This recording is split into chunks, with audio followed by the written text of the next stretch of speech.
A blessed and wonderful morning to each and everyone, lalo na sa mga minamahal nating mga listener.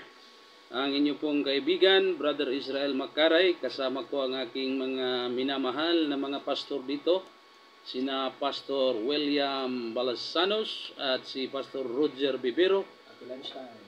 At kami po ay nagbabalik na naman dito sa programa natin, ang Agapi.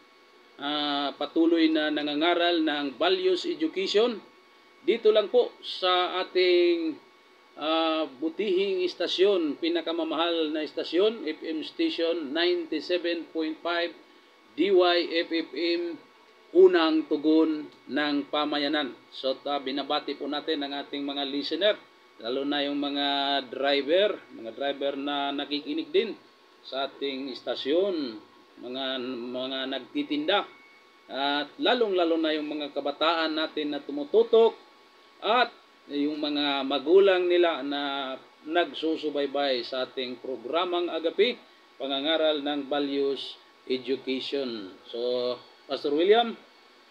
Okay, mo kay nga aga po naton mga mamarate naton program nag 10.5 DYFE-FM. Pamatila kita hininga sa oras damo kato na ibaruan. Pastor Roger. Good morning po sa lahat. Ako, salamat po sa mga nakatuloy ngayon, and blessed morning to all. Okay. So, patuloy tayong magtatalakay. Ang ating values word of the week ay ang word po na originality. Yan po. Sa mga komento at sa mga reaction, maaari po kayong mag-react sa Facebook page ng ating istasyon sa DYFFM. Mag-react kayo dyan, mag-comments kayo dyan para sa karagdagang pag-unawa sa ating topic ngayon, originality. Ang ating Bible reference, Pastor William, nasa Psalms 139, 13 to 14. Psalm 139 po, verse 13 and 14. Sabi ng 13, For thou hast possessed my reins, thou hast covered me in my mother's womb. Verse 14, I will praise thee, for I am fearfully and wonderfully made. Marvelous are thy works, and that my soul knoweth right well. Amen. So, diba? Napakaganda po ng verse na ito. At kaya po ang ating tinatalakay ngayon ay about our originality. Yung originality natin, di ba? Yes po. Sige nga, mayroon ba tayong naihandang definition dyan? Originality is a quality of being new, bago, unique. Unique or first of its kind. It involves express ideas pag mga isipan natin or gumagawa tayo ng mga bagay. Yun po yung originality. Opo, originality. So nagre-refer talaga yung topic natin ngayon sa tao, tayo. Diba? Tayo yung at sa mga nakikinig sa atin. Ang hinahanap natin ngayon ay kumbaga sa singing contest, yung originality. Di ba? Narinig nyo na yan, di ba? Sa mga singing contest, sa mga judges, nasabi ng judges na 20% yung originality. So kahit ginaya mo yung kanta, ginaya mo yung pagkakanta, hinahanapan ka pa rin ng iyong originality. Di ba? So yan ang pag-uusapan natin ngayon. Di ba? So, is there any other definition? Meron pa bang definition dyan? Okay na ba? So, meron din tayong kunting definition dito na sabi dito na the quality of being original and interesting and not the same as anything or anyone else. Ibig sabihin, walang kaparehas. Tama nga kasi sinasabi dyan sa definition mo nga yung uniqueness ba? Unique. Oo, uniqueness of man, na wala siyang kaparehas. Sa pag-aaral ng fingerprint ng tao, mayroon ang fingerprint daw ng tao mayroong principles of individuality. Ibig sabihin, wala pong dalawang tao na magkaparehas. Oo, ng fingerprint. Oo, na tayo ay unique, na walang magkaiba-iba tayo. Magkaiba-iba. Tingnan nyo yung verse ng Psalms, di ba? Anong sabi doon?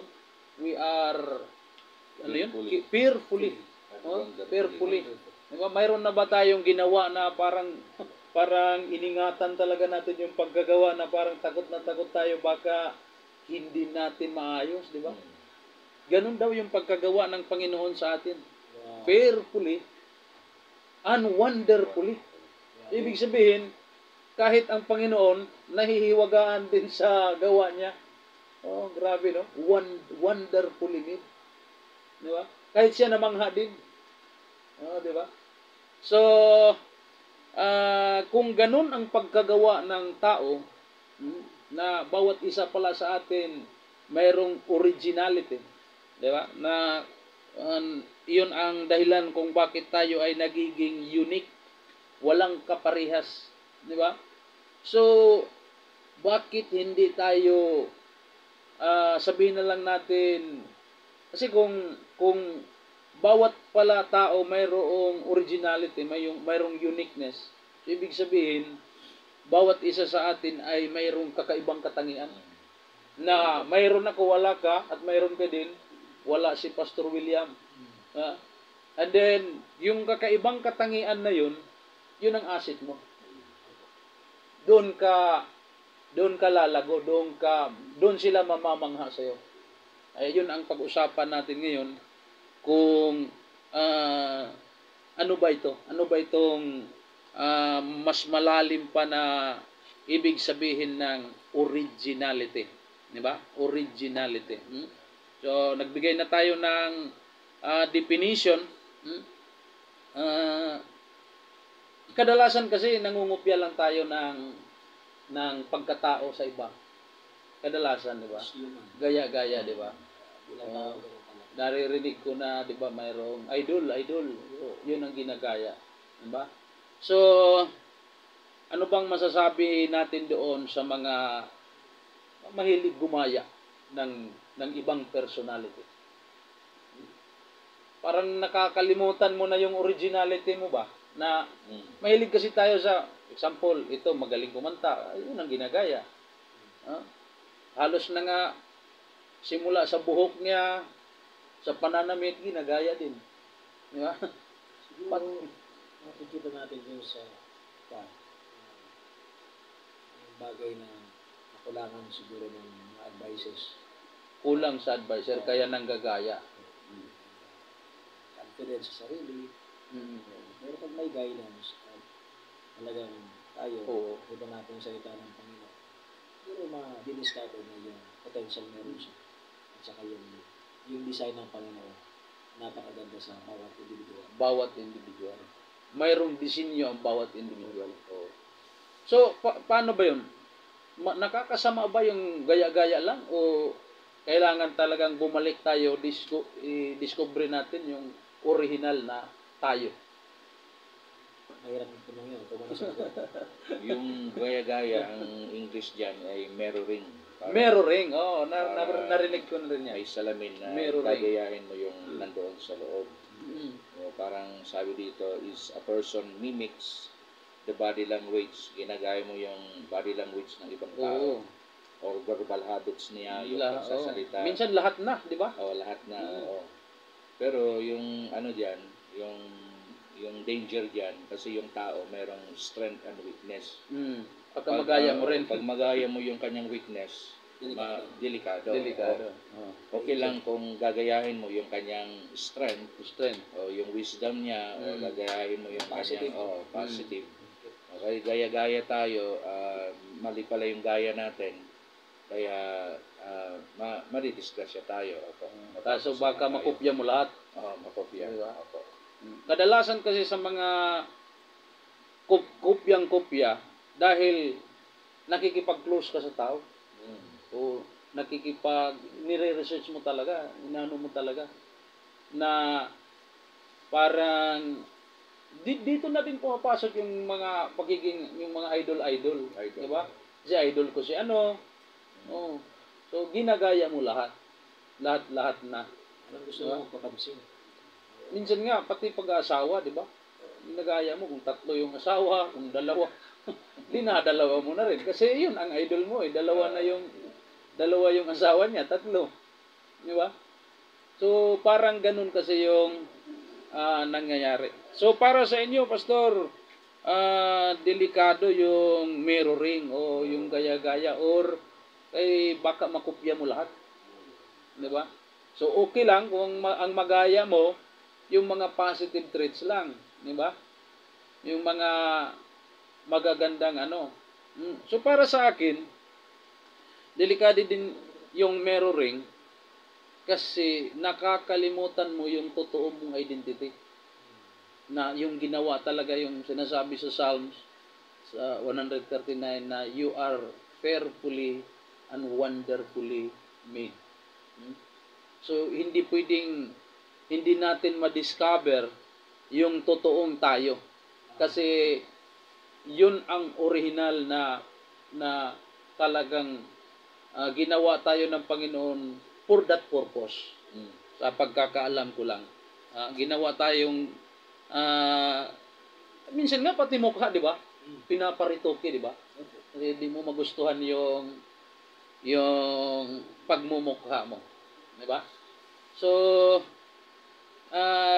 kayo ba, Pastor, pag binigyan kayo ng pagkakataon na magparitoke, ipapaiba pa, magpaparitoke ba kayo ng mukha? Oh, maayos ka. Pati ka naman, Carlo. Hindi ka na makakita. Ayoko ka yung mukha ni Roger. Patay ka kayo mukha rin.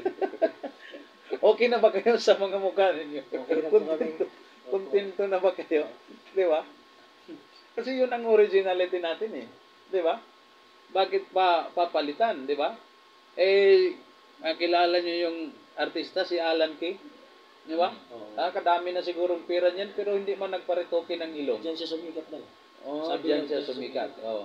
So, ibig sabihin, maganda talaga kung yung originality natin, yun ang tutukan natin. Yun ang palaguin natin. Yun ang pagyamanin natin. Di ba? Yung originality natin. Tanggapin na natin kung medyo pango o medyo, basta hindi lang baliktad yung ilong mo na pag ulan, pasok yung tubig. Di ba? Okay na yun. Di ba? So, paano naman yung mga kababayan natin na parang mga lalaki na parang ayaw nilang matanggap na lalaki sila? Ako. Mahirap sa ito. Controversial na topic yan, di ba? Kasi yung pinag-uusapan natin, originality, di ba? Originality. Tanggapin na lang natin kung ano tayo. Anong ma-advise nyo sa mga kababayan natin ngayon na yung naguguluhan ba kung lalaki ba talaga sila o babae ba talaga? Anong may advice natin sa kanila? Sa akin, siguro, on my part, yes, nandun yung pangunawa natin. Pero for me, as a minister, naniniwala ako sa salita ng Panginoon as our final authority. Tingin natin yung counseling, guidance sa mga tao na makakatulong sa atin. Kasi ito, sabi nga ng aking pastor, they need special attention and guidance sa mga bagay natin. So, it may not be easy, but it can be done. Kasi naiintindihan din naman natin yung pinagdadaanan nila. Yung hindi ka sigurado kung ito bang pagkatao ang itutuloy mo o yung nagugustuhan mo ba, di ba? Very clear ang salita ng Panginoon. Very clear. Created man. So kung saan yung original, yun ang dapat sundin. Common sense, kahit nga yung hayop, dalawa lang. Babae lang at saka lalaki yan. In science also, sinasabi sa science, dalawa lang talaga. Kahit sila mismo nagsasabi. Pero paano kung ganun talaga, parang ganun ka talaga, parang yung kilos mo, yung salita mo, parang hindi talaga pang lalaki. yung parang parang malumanay talaga at malambot talaga yung mga Ano po yun? hindi man kasalanan siguro yun, no? Hindi naman. Hindi naman kasalanan yun. Oh. Kailangan lang talaga ng patnubay ng magulang. Kasi Mm. pag nakikita mo na merong na tendency na yung anak mong lalaki ay Parang babae, mapupunta doon, kumilos. gagawa ang magulang ng paraan. Kasi kanina merong doong estudyante, ang wife ko dati nung maliit pa siya, kanina mahaba na yung buhok. Sabi ng wife ko, ano na yun? Bakla na yun. Bakla na. Oo, nabakla na raw. Yung maliit, lalaki yun eh. Pero siguro- hindi sa paraan na bubugbugin mo para maging lalaki, di ba? Wow. Hindi naman. Magiging sirena yan. Yung Kawawa. ano lang. Kawawa naman. Kasi yung anak niyang dalawa, puro lalaki. So, wala siyang babae siguro. Kaya yung panganay niya gustong Bumigay. action. Mm. Parang hinayaan lang ng magulang. Hinayaan na lang. Kaya Nasa ngayon, magulang din pala. Nasa magulang. Kasi yung maliit pa, sila yung nakasubaybay, di ba? So, kaya ngayon, meron na siya, dalawa ng anak niya ngayon, babae, lalaki na. Mm. Kaya ganun Dahil- po. Kaya yung panawagan natin sa mga magulang, di ba? Salita na po. O na pag yung anak mo, yun, importante din yung salita ng Panginoon na kagaya nitong pinapangaral natin na habang maliit yung bata na papagsabihan mo na advisean mo na, Try lang. di ba? At in-educate mo Mm. sa about sa kasarian. Kasi para sa akin kung yung boses mo talaga pambabae, kasi diyan nakakalito eh. Kasi lalaki ka, yung boses mo pambabae, yung kilos mo parang pambabae. Sa lalaki. Tapos yung mga hilig mo, maghugas, maglinis-linis, di ba? So, parang nakumbinsi ka tuloy na babae ka. Di ba? Pero, gusto nating ipaabot sa mga listener natin na hindi masama kung ang mga hilig mo maghugas ng plato, mag-decoration, Linis. di ba, maglinis. Kay hindi masama yon na hindi ibig sabihin na pag ganun ka, ay hindi ka na lalaki. Macho ka pa rin dyan. Di ba? Ay, mahilig ba ito sa Linis ng bahay. mahilig ba ito sa mga gawaing bahay? O hindi man, lalaking lalaki man. Hindi man Lalaki yan. bumigay. Limang prutas na. So, yan po mga kaibigan na dapat talaga yung originality natin, kung ano tayo, kung wag tayong mag-focus sa parang gagayahin na lang natin yung ibang personality, di ba? Dapat, for example kasi, sikat si Michael Jackson, parang Michael Jackson na rin, pati color, pati buhok, di ba? Wala na, hindi na ma-determine kung sino ka ba, di ba? Kung yung pagkatao mo nawala na, napalitan na, di ba? So, patuloy po tayo dahil medyo mainit yung issue natin na tungkol sa pagiging mayroong originality, di ba? Originality.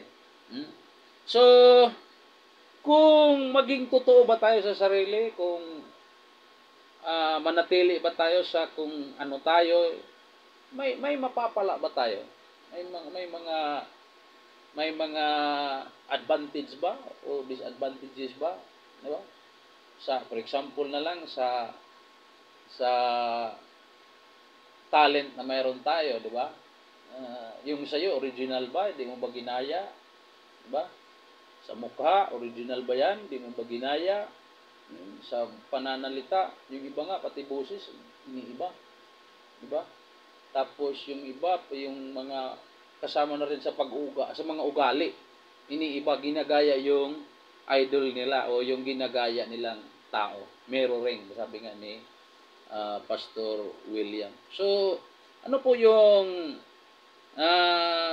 mga advantage o mga reward na lang kung sabihin natin na manatili talaga tayo sa kung sino tayo, kung ano tayo, at doon natin linangin ang sarili natin na magamit natin yung originality natin. Ba? So, anong makikita ninyong maganda sa pagiging original?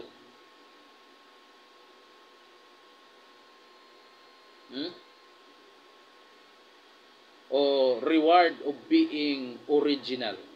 Ayan. Isa doon ay yung magiging maganda yung relationship mo sa kapwa-tao mo. Siyempre, pag yung mismo Ikaw. yung ikaw, original, siyempre yung nag-decide yan yung Panginoon. Kasi yung nilikha ka, ganyan ka. So, tinayuan mo yan kasi gano'n ang kalikha sa'yo ng Panginoon. So, possible yung hindi may komplikado yung pamilya mo. Kasi mayroong magandang relasyon. Oo. Kayo ba, Pastor, nagbago ba kayo? Simula nung sa pag-uugali, sa pananalita, sa nung elementary ka, high school, the same ba na personality yung makikilala sa meron ka ngayon? The same ba na pagkatao?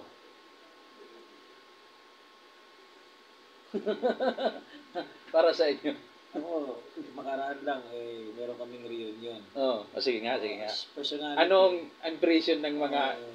na mag-aatong pang pinulungan na pausahira. Oho? Okay siya. Malabad-labad kita nuna. Malabad-labad. Oo, bigali-gali doon sa buhay na.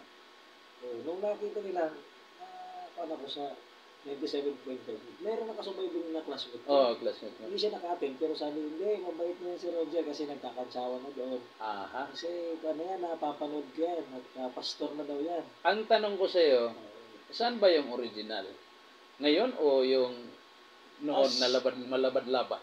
Ang original gun, malabad. Malabad. Pero dinahan, kamayanan ng relasyon na Ginoo para ako. Binago ka. Gimbago ako. Kay amo manggulan ka. We are casino. Pero Ginoo. pero para sa akin, yung yung impression ko diyan, noong mapunta ka sa Panginoon, lumabas talaga yung totoong ikaw. Yung original na ikaw. Renew. Kasi ang Panginoon kasi yung gumawa sa iyo. Parang sinabi ng Panginoon, Roger, hindi ka talaga malabad. Ito yung original mo. Kasi kadalasan kasi nung makilala ang Panginoon, doon mas nakilala niya yung sarili niya.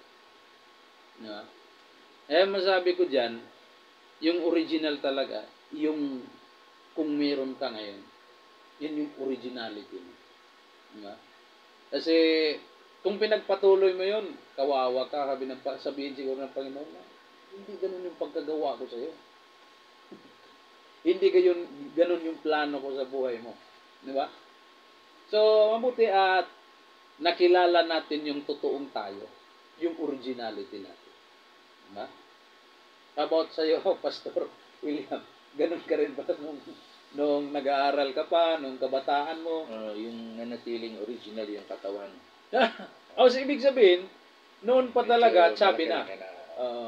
So talagang, balit pa nga ako, nakita ko yung Picture mo.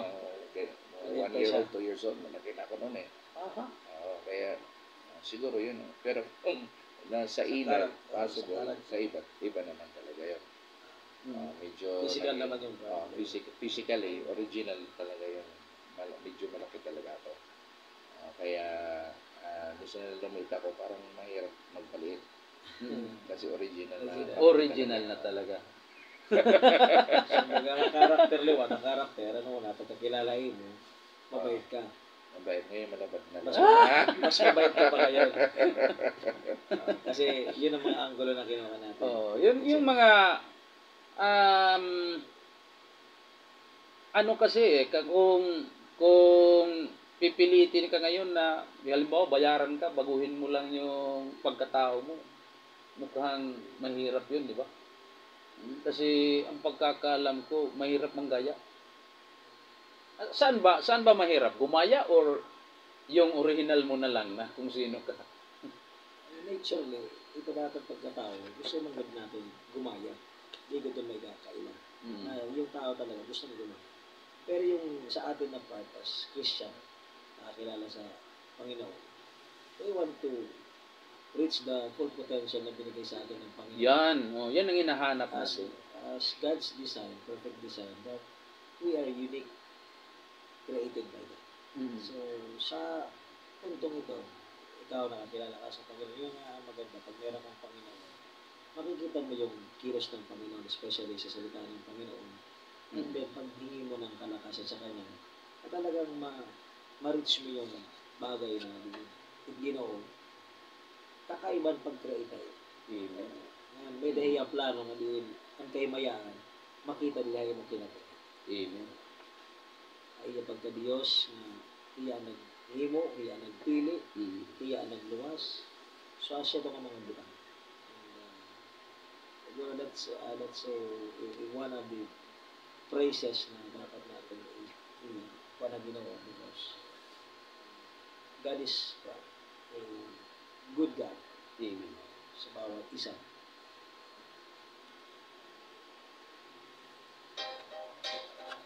Kasangkayan, bantayin ng dalawang nakong ganoon ang mga tulungan magbukas na suma at makagalaw.